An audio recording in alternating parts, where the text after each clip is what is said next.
சில தேர்தல் நேரத்தில் மட்டும் உங்களை வந்து வட்டம் அடிப்பாங்க. தேர்தல் நேரத்தில் மட்டும் வருவாங்க. தேர்தல் சீசன்கிற காரணத்தினால மாண்புமிகு பிரதமர் மோடி அவர்களும் இனி அடிக்கடி தமிழ்நாட்டு பக்கம் வரப்போறார். ஏற்கனவே வர ஆரம்பிச்சிட்டாரு, இன்னும் வரவர். அதை நினைச்சு அவருடைய கூட்டணியிலே பயப்படுறாங்க. ஏன் தெரியுமா? எவ்வளவு அதிகமாக பிரதமர் அவர்கள் இங்கே வராரோ அந்த அளவுக்கு பெரிய வித்தியாசத்தில் என்டிஏ கூட்டணி தோல்வி அடையும். ஏன்னா தமிழ்நாட்டுக்கு ஒண்ணுமே செய்யல என்பது மக்களுக்கு ஞாபகம் வரும். நேற்று கூட அமைச்சரவை கூட்டத்தில் குஜராத் மாநில மெட்ரோ திட்டத்துக்கு ஒப்புதல் வழங்கியிருக்காங்க.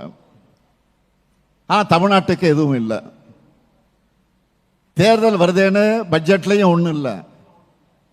தமிழ்நாட்டுக்கு போக போறமேன்னு அமைச்சரவை கூட்டத்திலே நம்ம கோரிக்கை ஒன்று கூட ஒப்புதல் தரல. அதனால தான் நான் அடிக்கடி சொல்றேன், இந்த தேர்தல் என்பது தமிழ்நாடு வெர்சஸ் என்டிஏ.